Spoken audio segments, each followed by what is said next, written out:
Zéro déchet au boulot. Bienvenue dans le podcast qui vous accompagne vers le zéro déchet au travail. Vous êtes sensible à prendre soin de la planète, œuvrer pour diminuer les déchets à la maison, mais au travail c'est le désastre.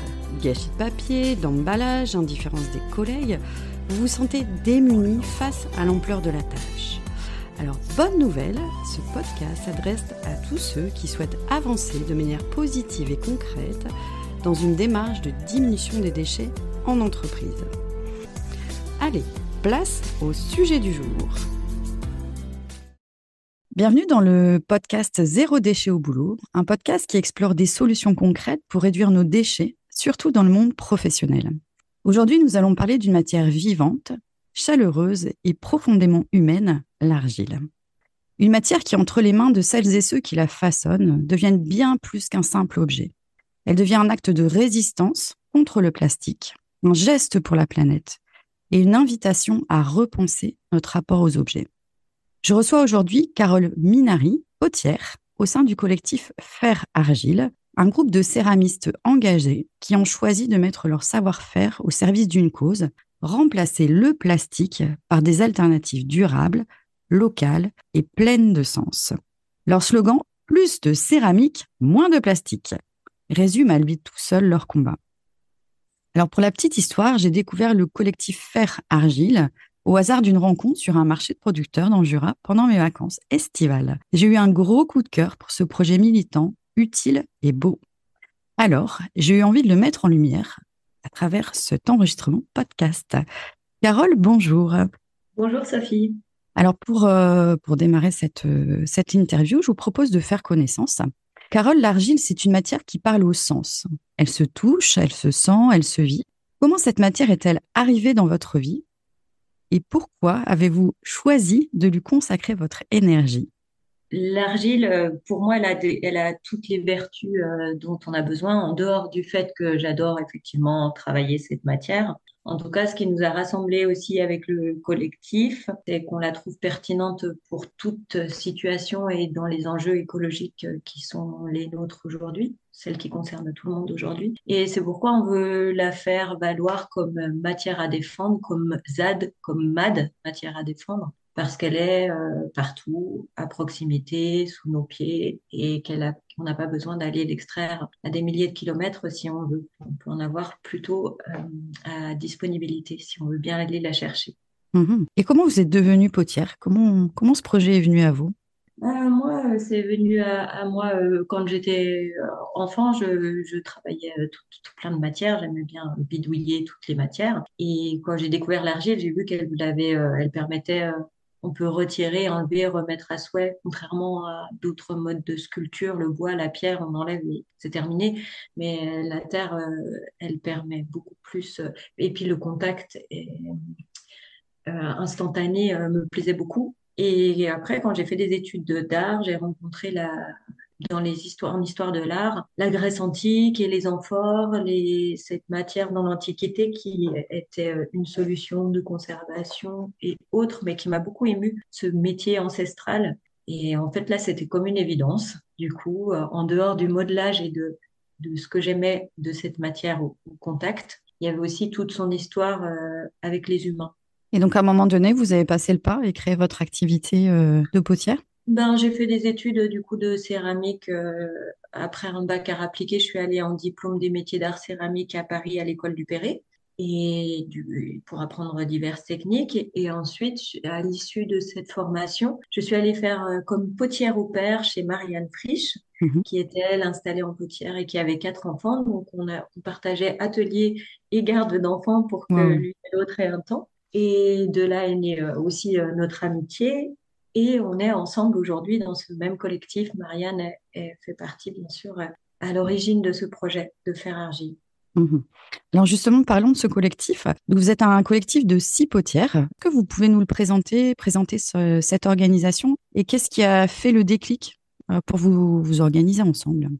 Alors à la base, à l'origine, il y a eu le Covid qui a changé beaucoup de choses dans la vie de tous et qui a fait repenser on avait déjà ce type de questions quant à nos matières, etc., ce qu'on utilise, comment faire notre métier aujourd'hui. Mais du fait de ne pas pouvoir avoir accès aux expositions, au marché, etc., donc, plusieurs potiers, une trentaine de potiers, à la fin du confinement en 2020, se sont retrouvés et ont cherché ensemble la pertinence de ce métier, les objets qui seraient juste à réaliser aujourd'hui, pour qui, pourquoi, comment réduire, plusieurs choses. Tout un laboratoire de travail s'est mis en place pendant 2 mois à Cluny. Et suite à ça, 6 filles, donc les 6 filles de fer, ont continué cette initiative.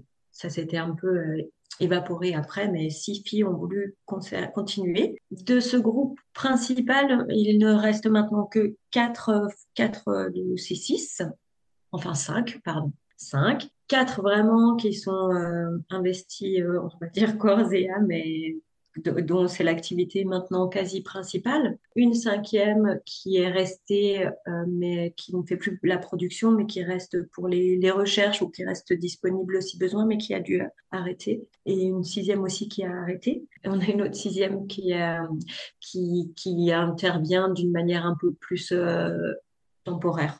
Comment vous organisez-vous au quotidien? Qu'est-ce qui fait que vous vous êtes réunis ensemble pour faire quelque chose de commun? Qu'est-ce qui vous réunit? Alors, ce qui nous réunit, c'est l'envie de travailler autrement et de faire ce métier d'une autre manière, en tout cas. Mais on n'est pas réunis physiquement, quotidiennement. En fait, on a chacune nos ateliers personnels, parce que l'une est à Arras, est dans le Nord-Pas-de-Calais, deux autres sont en région parisienne, Essonne et Paris. Je suis dans le Jura, donc ces quatre-là, et puis une en Maine-et-Loire aussi qui vient temporairement. Mais du coup, on n'a évidemment pas, on se retrouve pas tous les jours pour travailler. On se retrouve sous forme de sessions, donc à raison de 15 jours en été, plus plusieurs fois dans l'année, et plus si besoin. Mais par contre, on est de manière hebdomadaire régulièrement pour une réunion qui dure tous les lundis, toute la matinée, pour revoir ensemble les commandes, ce qu'il y a à faire, etc. Et puis encore toute la semaine, on se rappelle les unes les autres, on fait évoluer le projet plutôt à distance. Mais ces temps de session ensemble permettent de bien définir, de se réajuster sur les formes. À la base, on s'est vraiment retrouvés pour concevoir les objets, lesquels, comment, quelle matière. C'est très important, la matière et le discours qui va avec, pourquoi on fait les choses. Donc ça nous prend beaucoup de temps de blabla, on va dire, et le faire ensemble pour élaborer tout ça. Et donc, vous vendez sur un même site internet, c'est ça? Ouais, sur notre site et via la plateforme Eloasso. Mhm. Et puis, alors, des marchés, des expos aussi un peu, mais surtout, ce qu'on voulait, c'était aussi créer une forme qui soit, comment dire, aussi plus en direct. Alors, vous allez me dire, par le site Internet, c'est pas le cas. Le site Internet, il permet, par exemple, si on parle de l'acheminement, il permet quand même de mettre l'humain au centre aussi, parce que pour transformer toutes nos commandes, transporter toutes nos commandes, on a mis en place ce qu'on appelle le blabla pot. Donc, le blabla-pot, c'est de l'acheminement, pas de la livraison, c'est de l'acheminement. On fait appel à nos connaissances, les amis d'amis, et qui se déplacent, qui font des voyages réguliers, et eux se mettent en relation avec le commanditaire, le client qui va lui aussi faire une bout de chemin. Et c'est ainsi qu'on met moins de camions sur la route, etc. Ça met un peu de temps, mais c'est comme un petit jeu aussi. On se parle les uns les autres et on arrive à trouver une façon de se retrouver, quoi. Mhm. Donc, et puis trouver d'autres systèmes, donc des autres systèmes pour acheminer, des autres systèmes, pas avoir de stock, produire, mais produire à la commande. On n'a pas les ateliers suffisamment grands, on n'a pas d'entrepôt, on n'a pas d'usine. L'idée de faire Argile, c'est aussi d'être ensemble pour produire, mais pas de reconstruire un nouveau bâtiment, une nouvelle manufacture. On prend Mhm. l'existant, c'est-à-dire on a déjà nos ateliers, on était déjà toute potière avant Faire Argile. Donc on a nos ateliers, on a notre matériel, on l'utilise. Ce qu'on met en place, c'est des outils de fabrication, de forme, nos outils de travail pour faire des gabarits, des choses comme ça, pour faire les mêmes objets. Nos engobes, c'est la partie de revêtement qui va sur nos pièces. Tout ça, on travaille ensemble, notre terre, quelle extraction, d'où elle vient, etc. Tout ça, c'est fait ensemble. Mais après, chacune dans son atelier peut produire pour les commandes de fer argile. Alors, je ne suis pas spécialiste de votre métier artisanal. Pour mieux comprendre votre travail, est-ce que vous pouvez nous décrire comment, par exemple, naît un pot en argile, du choix de la terre, la cuisson, enfin, quelles sont les différentes phases pour obtenir un objet finalisé? Alors, en céramique, en poterie, on a différentes phases. Il y a la fabrication, après on a un temps de séchage, un temps de cuisson, un autre temps de décoration et un nouveau temps de cuisson. Normalement, on a plutôt 2 cuissons. Nous, on a mis en place une charte pour être le plus sobre possible et de ce fait, ça existe déjà, mais on ne fait qu'une seule cuisson. On appelle ça de la monocuisson. Donc, c'est-à-dire qu'on va cuire tout ensemble, la pièce sèche avec déjà son revêtement qui va fondre sur elle-même. Donc, tout en une seule cuisson. C'est un peu de technique, mais enfin, c'est une technique un peu différente, mais voilà, ça se passe bien, on y arrive. Donc, on réduit d'une cuisson déjà. Ensuite, les matières premières, maintenant, notre terre qu'on utilise, l'argile qu'on a toujours utilisée, moi, quand j'ai commencé et les filles de fer aussi, il y avait encore pas mal de carrières en France et d'extraction plutôt potières, de petits potiers, des petites extractions. Maintenant, de fil en aiguille, tout ça, ça a pris de l'ampleur et c'est devenu de plus en plus grand et récupéré par l'industrie, des grosses extractions, c'est des assemblages de terre. Et maintenant, ceux qui nous vendent la terre nous vendent des terres qui sont comme des assemblages, on va dire, avec lesquels on n'est pas d'accord, quoi, parce que du coup, enfin, nous, on cherche à avoir de la proximité et pas des choses qui viennent de perpète, d'autant plus qu'ils ajoutent des choses telles que des fongicides aujourd'hui, donc, dans les terres, donc ça n'a aucun intérêt pour nous d'utiliser ces matières. Donc, c'est très compliqué d'obtenir une terre locale, mais on a trouvé pour l'instant quelques filières. Il existe encore des petites carrières, donc on cherche avec eux. Pour l'instant, on en travaille une. La terre que beaucoup de potiers utilisent maintenant, parce que c'est encore une petite carrière, la terre du filet, grâce à Cynthia, une des membres du collectif qui a accès à cette carrière et qui nous fait profiter de cette terre. Sinon, on travaille aussi avec la terre de Bolon, qui est en Bourgogne, voilà, et qui reste une extraction locale. Donc, il y a vraiment un enjeu sur la terre qui est Oui, important. les matières premières, oui, c'est très important. D'autant que ce qu'on met sur nos pièces, quand je parlais de revêtement, normalement, on met des émaux dessus Mhm. pour vitrifier la pièce. Pour nous, ça rentre pas dans la charte parce qu'il y a aussi des matières qui ont été calcinées à haut degré. Enfin, il y a des choses qui sont pas ce qu'on a envie d'utiliser ou des choses qui sont extraites loin et pas dans notre éthique en tout cas.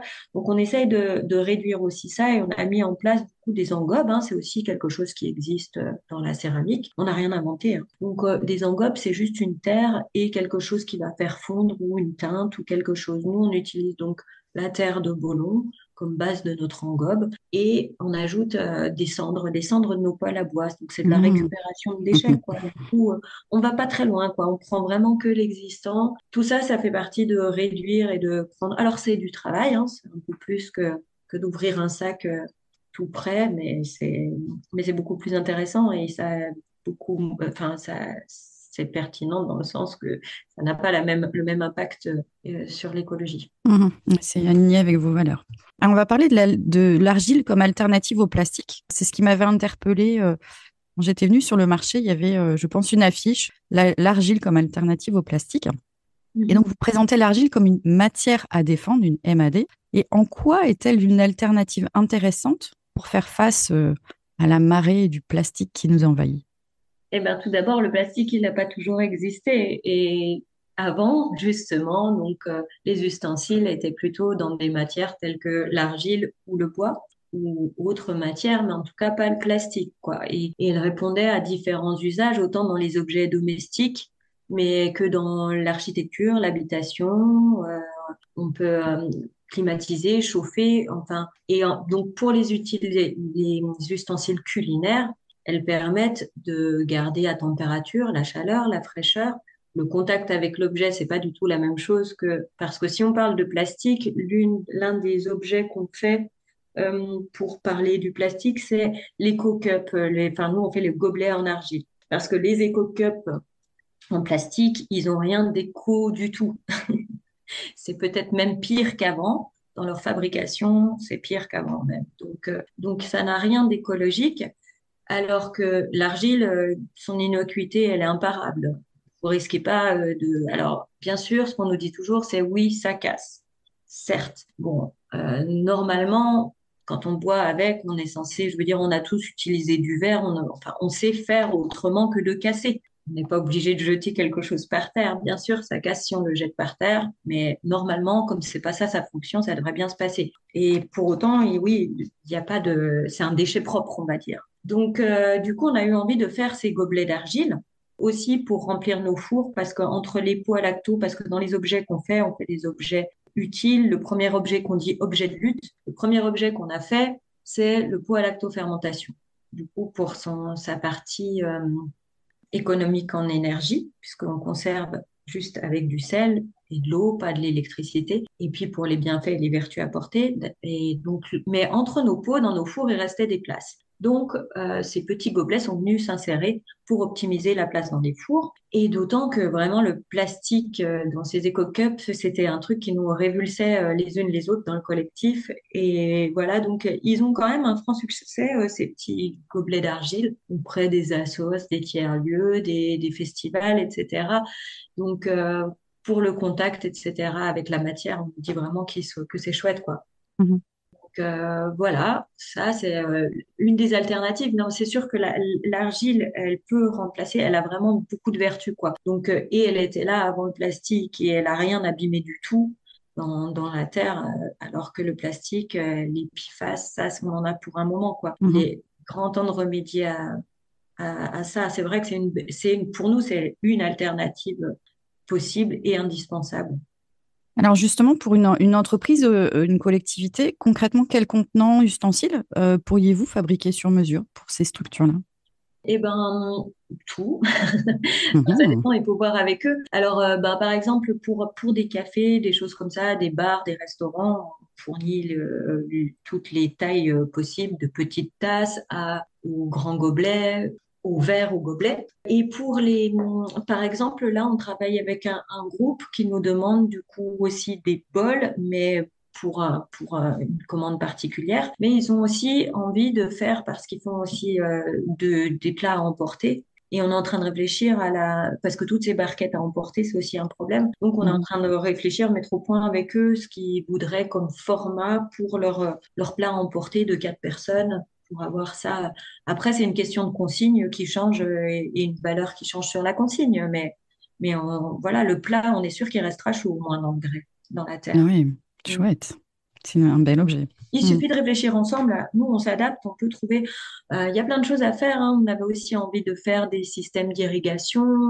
Bon, il y a plein de recherches encore à définir. On avait envie de faire des climatiseurs en argile. Donc, la demande, il faut juste le temps d'y réfléchir et de trouver les façons de faire. Mais Mhm. ça, on adore. On adore. Mhm. Donc, trouver des opportunités qui vous fait travailler votre créativité artistique. Est-ce que vous avez déjà eu une demande insolite ou un défi créatif qui vous a poussé à innover? Donc, à part le plat dont on a parlé pour le plat emporté, est-ce qu'il y a eu d'autres challenges un peu marrants, un peu insolites? On a eu quand même une proposition. Alors, elle n'était pas si insolite que ça, mais on a eu une proposition avec la maison de la céramique de Dieulfi de venir travailler en résidence à la maison de la céramique à Dieulfi. Et nous, on avait déjà travaillé sur la casserole, les cocottes et les casseroles lors de notre toute première réunion Fer-Argile en 2020. Donc, quand on a été invité par eux, on a décidé de poursuivre cette recherche, sachant que Dieulfi est un lieu de poterie où il y avait de la terre avant et où ils faisaient aussi des casseroles. Donc, avec les potiers de là-bas, l'idée était de travailler sur cette thématique. Donc, ça nous a fait, effectivement, c'était challengeant parce que retrouver une terre qu'on dit terre à feu ou qui va sur la flamme directe, ben, ça nous a fait vraiment aussi nous rendre compte, effectivement, que les carrières sont fermées, soit parce qu'elles sont terminées, épuisées, soit parce qu'elles ne sont plus extraites, parce que, voilà, pour des raisons l'industrie a pris le pas là-dessus et que c'est plus des petites extractions. On peut plus se permettre d'extraire à petite échelle. Ça coûte trop cher.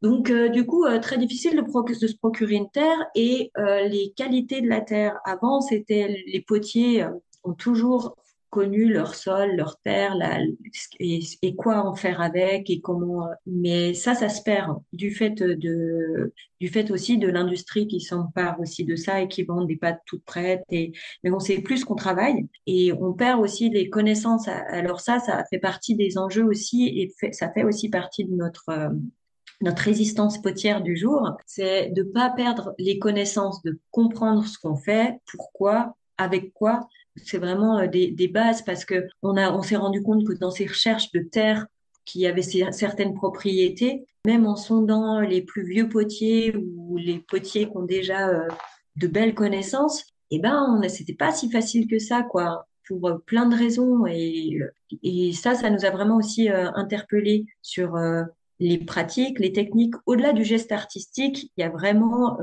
la qualité de la connaissance technique des propriétés mécaniques de la Terre et aussi du geste. Hein. Parce que Marianne cite souvent cet exemple-là, mais avant, on savait faire des pas de vis. C'est-à-dire qu'on pouvait carrément visser la terre. Maintenant, les potiers savent plus faire du tout, en fait. Donc, on remplacerait les tupperwares avec un pas de vis. Alors, ce serait plus lourd, mais voilà. Mais on ne sait plus vraiment faire ça. On sait le faire de manière artisanale. En tout cas, on ne sait plus vraiment le faire. Donc, il y a des choses qui se perdent. Il y a des techniques qui se perdent, des propriétés de la terre qui se perdent. Donc, c'est très, très, très important de conserver. Si on veut faire perdurer nos métiers, il faut savoir, il faut pas perdre ça, quoi. Mhm.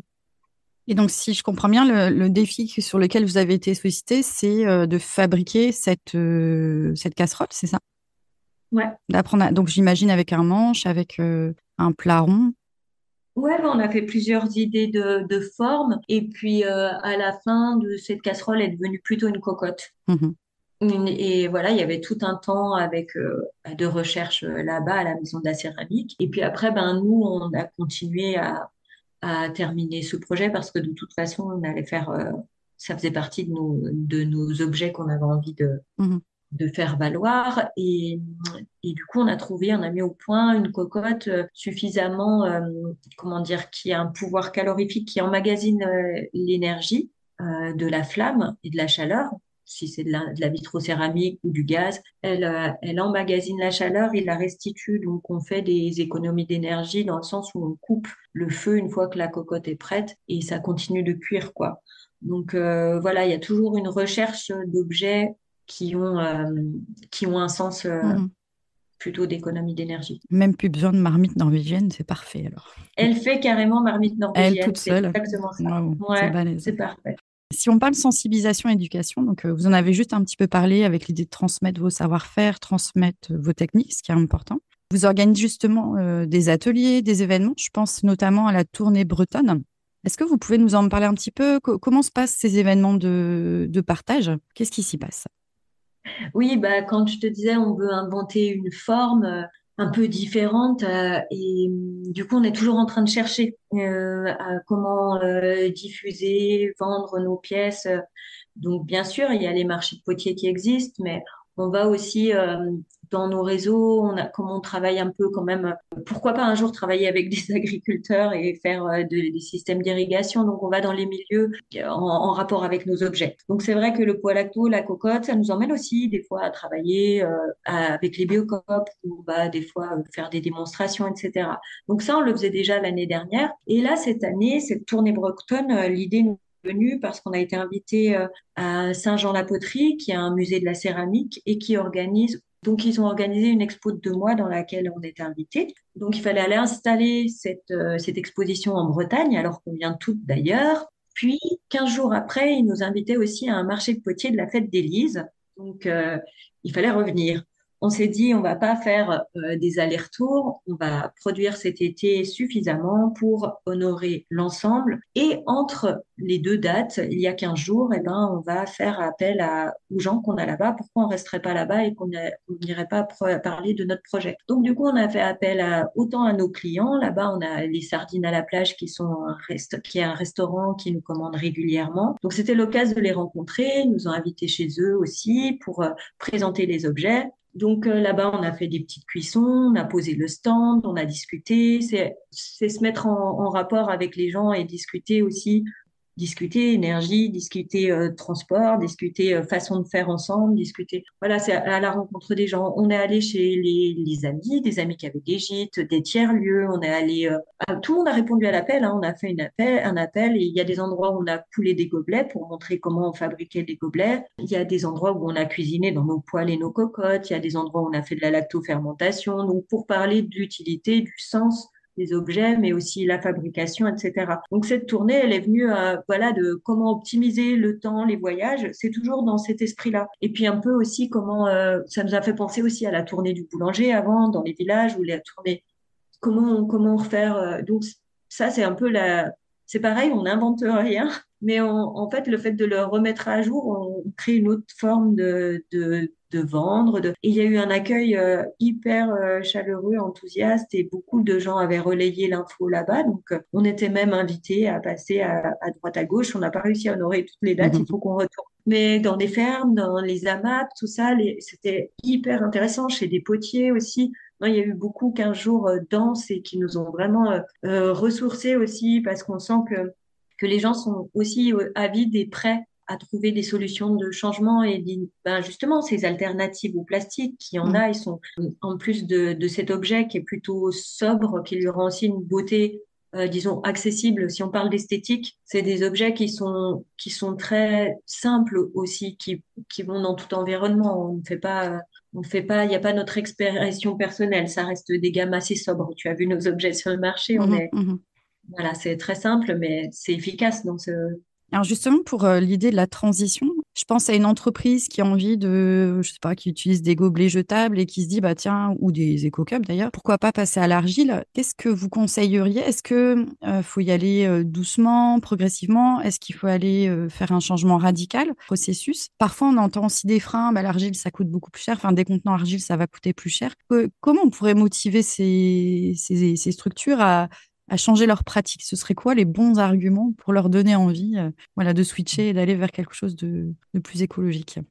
alors, bah, il y a une petite phrase qu'on nous dit souvent. Alors, par exemple, pour les poêles ou les cocottes, on nous dit essayer, c'est l'adopter. Alors déjà, peut-être s'ils essayaient un gobelet en terre, ils verraient que le contact dans la bouche, c'est pas du tout la même chose que ce plastique qui coupe. Le goût. On a quelqu'un qui nous a dit, une onologue qui nous a dit que le vin était meilleur dans nos petites tasses parce qu'on a fait ça pour un tiers-lieu qui fait des soirées avec du vin, etc., pour goûter des bons vins. Et vraiment, ce qui était ressorti, c'était que dans les verres, les petits verres en argile, ça avait des vertus sur la qualité du goût du vin, donc c'est pas négligeable. Donc le goût, l'essence, le rapport, donc dans ça, c'est déjà pas mal. Si on essaye, je pense qu'on est un peu touché par la matière. Ensuite, je sais pas s'il faut être radical. On peut pas aller en force contre quelqu'un qui n'a pas envie de. Mais par contre, nous, on est avide de trouver des solutions avec qui a envie d'en trouver avec nous, quoi. On peut leur proposer, si c'est une question de coût, d'un atelier de faire ensemble, par exemple pour les écoles, les cantines, de faire une mini-fabrique dans les collectivités où on ferait ensemble et qui la prestation rentre dans le coût du gobelet, enfin rentre elle finance le coût peut-être du gobelet. Il y a plusieurs façons de faire. On peut aussi finalement à l'achat, ce gobelet, peut-être c'est un investissement de départ, mais il est dans la durée. Il n'est pas jetable. Donc, le fait d'être réutilisable, le coût, ça revient même pas au même. C'est plus avantageux d'avoir du non jetable. Ensuite, enfin, on peut en trouver des arguments. Voilà, la beauté, le goût, l'essence, et puis découvrir cette matière, un atelier. Nous, on peut aussi faire des petits logos. On a trouvé un système pour pour faire un tampon très sobre, hein. Pareil, c'est quelque chose où on réutilise des matières pour créer le tampon et on met pas des colorants, on met une terre colorée tout simplement. Ça reste sobre, mais ça permet aussi d'avoir, pour ceux qui ont envie, un petit logo de leur entreprise. Qu'est-ce qu'on peut... Mais la plupart des gens, ils s'y retrouvent parce que s'il y a une histoire si c'est un festival, il y a une histoire de consignation. Et ben, au lieu d'avoir la consigne à 1 euro, on fait le prix du coût du gobelet et qui serait pour un gobelet de 25 centilitres au lieu d'1 euro, il serait à 6 euros. Ben, c'est vrai que c'est plus cher, mais du coup, les gens vont faire peut-être plus attention. Il y a aussi notre rapport à l'objet qui doit changer. L'attention qu'on met dans les choses, bah, c'est comme notre rapport à l'environnement, quoi. Le soin qu'on prend à respecter les objets, c'est le soin qu'on prend à respecter le vivant en général, de pas jeter, de pas abîmer, quoi. Mais après, donc, si c'est 6 euros une consigne, les gens peuvent aussi se dire, ah ben, je le garde parce qu'il est très beau et qu'avoir un gobelet à 6 euros, c'est pas si cher non plus. Si on le ramène chez soi, plutôt qu'avoir une montagne de gobelets en plastique dont on se sert pas. C'est vrai, c'est vrai. Faut pas oublier aussi, moi c'est toujours quelque chose, enfin j'ai l'impression que peu de gens le savent, mais plastique chauffé provoque des migrations de molécules de plastique dans le liquide. Donc c'est quand même assez inquiétant d'avoir cette information-là et de se dire bah, on va boire le café dans une éco-cup par exemple. Bah, pour la santé, c'est quand même pas une bonne chose voilà, de boire dans des éco-cups, de chauffer du plastique. Et c'est valable Ah ouais. pour les plats qu'on réchauffe au micro-ondes, etc. Ah non, mais c'est une catastrophe, car vous avez raison de le dire, parce que c'est perpétuel en fait. Dès qu'on va laver même, il n'y a pas que quand on consomme, il y a aussi ce qu'on remet dans le cycle l'eau C'est vrai. indéfiniment chaque fois qu'on lave cet objet. Dès que vous allez le remettre dans le lave-vaisselle, dès que vous allez le rincer, et c'est sans cesse, c'est Mm. sans fin. Ouais, des Et c'est micros, des là, nanos. ouais. Tout à fait. Alors, j'ai une dernière petite question. C'est le moment de faire votre lettre au Père Noël.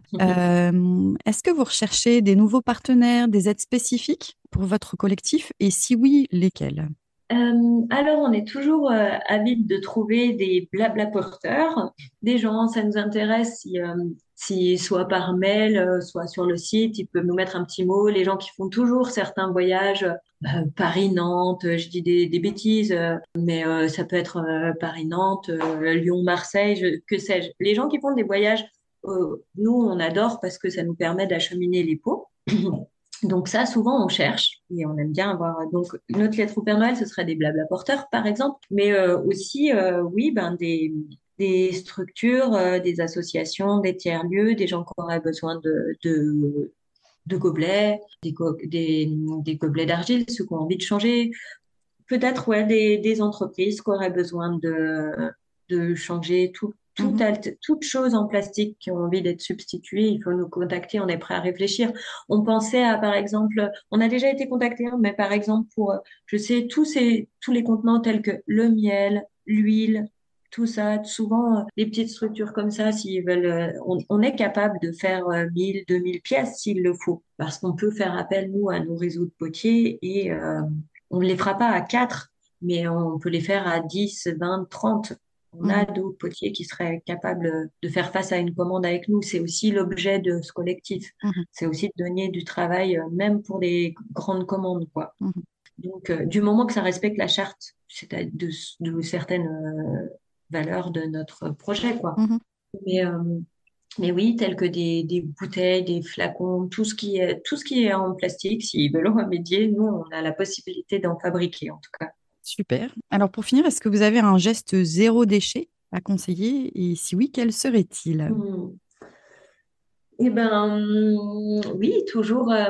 C'est bête, mais c'est tout ce qu'on a dit. Ce serait utiliser l'argile un maximum. Yes, tout Ah simplement. oui, Bon, merci Carole Minari pour cet échange très inspirant et rempli d'espoir. avec plaisir, merci. Ben, merci beaucoup. Donc, votre engagement nous rappelle que chaque geste compte, que derrière chaque objet en argile, il y a une histoire, une intention et un petit peu de magie. Pour découvrir vos créations et soutenir votre combat, rendez-vous sur votre site internet ferargile.fr. Et pour connaître vos actus, allez sur la page Instagram du collectif Faire Argile. Voilà, un grand merci Carole Voilà. et je vous souhaite une belle De journée. même, au revoir Sophie, merci beaucoup. Au plaisir.